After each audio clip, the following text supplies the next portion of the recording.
बिस्मिल्लाहिर्रहमानिर्रहीम। अस्सलाम वालेकुम अज़ीज़ तालिब इल्मों, उम्मीद है आप सब खैरियत से होंगे। प्यारे बच्चों, जैसा कि हम अपनी प्रीवियस लेक्चर में सबक नंबर 5 की मुकम्मल बुलंद ख़्वानी और उसकी तमाम एक्सरसाइज हल कर चुके थे, अब आज के लेक्चर में हम अपना सबक नंबर 6 स्टार्ट करेंगे। तो प्यारे बच्चों, अपनी किताब का सबक नंबर 6 और सफ़ा नंबर 26 खोलिए। सबक नंबर 6 है हमारा नज़्म व ज़ब्त। नज़्म व ज़ब्त की मायना है, नज़्म व ज़ब्त की मायना है तरतीब देना। नज़्म व ज़ब्त क्या? नज़्म व ज़ब्त। नज़्म व ज़ब्त जो है दो लफ्ज़ों नज़्म और ज़ब्त, नज़्म व ज़ब्त यानी कि ये दो लफ्ज़ों का मजमुआ है। दो लफ्ज़ों को मिलाया तो क्या बना? नज़्म व ज़ब्त। ये दोनों क्या है? ये दोनों अरबी ज़बान के लफ्ज़ हैं। नज़्म व ज़ब्त कौन सी ज़बान के लफ्ज़ हैं? अरबी ज़बान के लफ्ज़ हैं। अब जो नज़्म है, नज़्म के मायना है लड़ी में पिरोना या तरतीब देना। नज़्म की क्या मायना है? लड़ी में पिरोना या तरतीब देना, जबकि ज़ब्त के मायना है रुकावट यानी कि बर्दाश्त कर लेना। नज़्म व ज़ब्त के मायना हुए तरतीब देना यानी कि या रुकावट करना, किसी चीज़ को रोक लेना। नज़्म के मायना तरतीब देना, ज़ब्त के मायना रोकना या रुकावट करना। ये दोनों लफ्ज़ जो हैं अरबी ज़बान के लफ्ज़ हैं और इनकी मायना अलग अलग हैं। हम ये भी कह सकते हैं कि नज़्म व ज़ब्त यानी कि नज़्म व ज़ब्त क्या है? हम ये भी कह सकते हैं नज़्म व ज़ब्त हुस्न तरतीब का दूसरा नाम है। जो लोग नज़्म व ज़ब्त की पाबंदी करते हैं उनकी ज़िंदगी असूल व ज़वाबित के मुताबिक गुजरी है, बल्कि जो लोग दावत में बदनज़मी की वजह से, यानी कि आज का जो हमारा टॉपिक है वो है नज़्म व ज़ब्त। नज़्म व ज़ब्त की मायना क्या हुई? नज़्म व ज़ब्त की अगर हम फुल मायना लें तो हुस्न तरतीब का दूसरा नाम जो है उसको हम कहेंगे नज़्म व ज़ब्त। अब आज का जो हमारा सबक है इसमें हम किस चीज़ के बारे में सीखेंगे? नज़्म व ज़ब्त की अहमियत से वाकिफ़ होंगे, नए अल्फाज के मायना सीखेंगे और मुतरादिफ और मुतज़ाद अल्फाज भी मायना सीखेंगे। तो अब हम अपने सबक की पढ़ाई शुरू करते हैं। नज़्म व ज़ब्त की मायना क्या है? हुस्न तरतीब। हुस्न तरतीब। दावत में खाना लग जाने का ऐलान क्या हुआ? तमाम अफराद बेतरतीब अंदाजे से खाने की तरफ लग गए। यानी कि इसमें हमें एक दावत का किस्सा बताया जा रहा है जिसमें नज़्म व ज़ब्त की कितनी अहमियत थी, क्या किया गया, वो अब हम जब ये लेसन पढ़ेंगे तो हमें मालूम हो जाएगा। खाने की तरफ लग के किसी को रकाबी की तलाश थी। रकाबी किसको कहते हैं? रकाबी कहते हैं प्लेट को। किसी को रकाबी की तलाश थी, कोई चमचा तलाश कर रहा था, जबकि तजुर्बेकार अफराद पहली ही जस्त में रकाबियां लेकर खाने के डोंगों की तरफ दौड़ लगा चुके थे। जस्त कहते हैं फलांग या छलांग लगाना, यानी कि जो तजुर्बेकार, जिनको तजुर्बा था, वो पहली ही जस्त में, पहली ही बार में क्या रकाबियां यानी कि प्लेटें और खाने के डोंगों की तरफ दौड़ लगा चुके थे। जो डिश के करीब था वो क्या बोटी, क्या सालन, क्या चावल, सब कुछ अपनी रकाबी में डालने के लिए दर पे थे।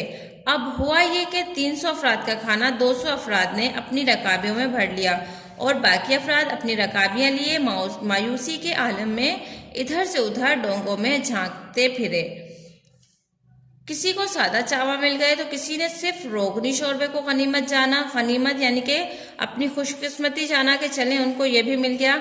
ऐसे अफराद अपनी बेबसी पर अफसरदा थे और बदनज़मी के साथ खाने पर हमला आवर होने वाले अफराद को दिल ही दिल में कोस रहे थे यानी कि उनको दिल ही दिल में बुरा कह रहे थे। खाने का अमल 20 मिनट में ख़त्म हो गया। लोगों का लूट मार का जज्बा भी पस्त हो चुका था, यानी कि उनका जो उन्होंने लूट खसुट मचाई थी खाना लगते ही। जो आपने अमूमन देखा होगा कि जब खाना लगता है तो लोग खाने पर टूट पड़ते हैं, इतना चाहे वो इतना खा ना सके लेकिन वो अपनी रकाबियों में, अपनी प्लेटों में अपने गुंजाइश से ज़्यादा खाना भर लेते हैं कि कहीं ये खाना ख़त्म ना हो जाए। और इसमें खाने का बहुत ज़्यादा ज़ियान होता है। 10 बंदों का खाना होता है तो उसको 2 बंदे अपनी प्लेट में भर लेते हैं तो बाकी खाने का क्या होगा? ज़ाया होगा। लेकिन वो क्या करते हैं कि वो इस चक्कर में कि कहीं खाना ख़त्म ना हो जाए, कहीं हमें ये ना मिले, तो वो पहले से ही अपने पास उसको खाने को जमा कर लेते हैं। रह जाते हैं बाकी अफराद, फिर वो क्या करते हैं? वो बचे कुचे पर ही गुजारा करते हैं और उनको बुरा भला कहते हैं जो अपनी रकाबियों में हद से ज़्यादा यानी कि गुंजाइश से ज़्यादा खाना भर चुके होते हैं। तो ये सबक भी हमें इसी चीज़ के बारे में बता रहा है। वो अपनी रकाबियां मेज़ों पर रखकर पलट रहे थे। मेज़ पर रखी रकाबियां काबिले दीद मंजर पेश कर रही थीं। किसी रकाबी में बिरयानी की तह लगी हुई थी, किसी रकाबी से मजरूह मुर्गे अपनी बेबसी की दास्तान कह रहा था। मजरूह यानी कि जैसे कोई बंदा जख्मी हो जाए, तो जख्मी मुर्गा यानी कि उसको उन्होंने खाने के दौरान इतनी बदनज़मी फैलाई कि वो खाना, जब खाना ख़त्म हुआ तो उसके बाद का मंजर क्या था कि कहीं बिरयानी की तह लगी हुई है, कहीं मुर्गा की दास्तान है, किसी रकाबी में सलाद दुहाई दे रही थी, कहीं बादाम पिस्तों से मरसा गाजर का हलवा ये फरियाद कर रहा था कि मुझे यूं कचरे पर डाले जाने के लिए तो एहतमाम से तैयार ना किया गया था। एहतमाम यानी कि खुशी के साथ इतने पुरजोश तरीके से। जब हमारे यहाँ खाने के, आपको एक बात बताऊँ, यहाँ जब कोई दावत होती है तो हम उसकी तैयारी के लिए एक दिन पहले से तैयारियां शुरू कर देते हैं, या खाना भाई हमारे यहाँ दोपहर का किसी को खाना है तो हम सुबह से ही उसकी तैयारियां शुरू कर देते हैं। होता क्या है, जब दावत शुरू होती है तो सभी लोग अपनी अपनी रकाबियों को अपनी अपनी प्लेटों में अपनी गुंजाइश से ज़्यादा खाना भर लेते हैं। फिर क्या होता है, हम इतना खाना खा नहीं सकते। इंसान जितना खाना खा सकता है सिर्फ उतना नहीं लेता, लेकिन जब उसको ज़्यादा चीज़ें नज़र आ रही हो तो वो हर चीज़ को अपने पास रख लेता है कि कभी ये ख़राब ना हो जाए या ख़त्म ना हो जाए। तो आखिर में क्या होता है बच्चों, आपने देखा भी होगा जब दावतें ख़त्म होती हैं, जब कहीं शादियों पे जाते हैं, आप किसी भी दावत में जा रहे हो तो वहाँ आपने आखिर में देखा होगा कि खाने के साथ किस तरह से सलूक किया जाता है, खाने को बुरी तरह से ज़ाया किया जाता है। ये क्या होता है, खाने की बेअदबी है। खाने के दौरान यानी दावत में बदनज़मी की वजह से क्या होता है, बदनज़मी की वजह से ज़्यादा खाना, यानी कि आप जितना खाना भी बना लें अगर उसको बदनज़मी से खाया जाए तो वो खाना भी कम पड़ जाता है, और इससे क्या होता है, खाना भी कम पड़ जाता है और इसका ज़ाया अलग होता है। जबकि अल्लाह ताला ने फरमाया है कि आप अपनी ज़िंदगी में नज़्म व ज़ब्त यानी कि चीज़ों की तरतीब रखें। अल्लाह ताला खुद क्या कहते हैं, अल्लाह ताला का खुद का निज़ाम है, अपने अंदर एक ख़ास तरतीब रखता है, जिसकी मिसाल, बड़ी मिसाल जो है सूरज का रोज़ तुलू व ग़ुरूब होना। ज़िंदगी के हर शोबे में नज़्म व ज़ब्त की पाबंदी ज़रूरी है। जब तक हम नज़्म व ज़ब्त की पाबंदी नहीं करेंगे हम बेहतर इंसान नहीं बन सकते।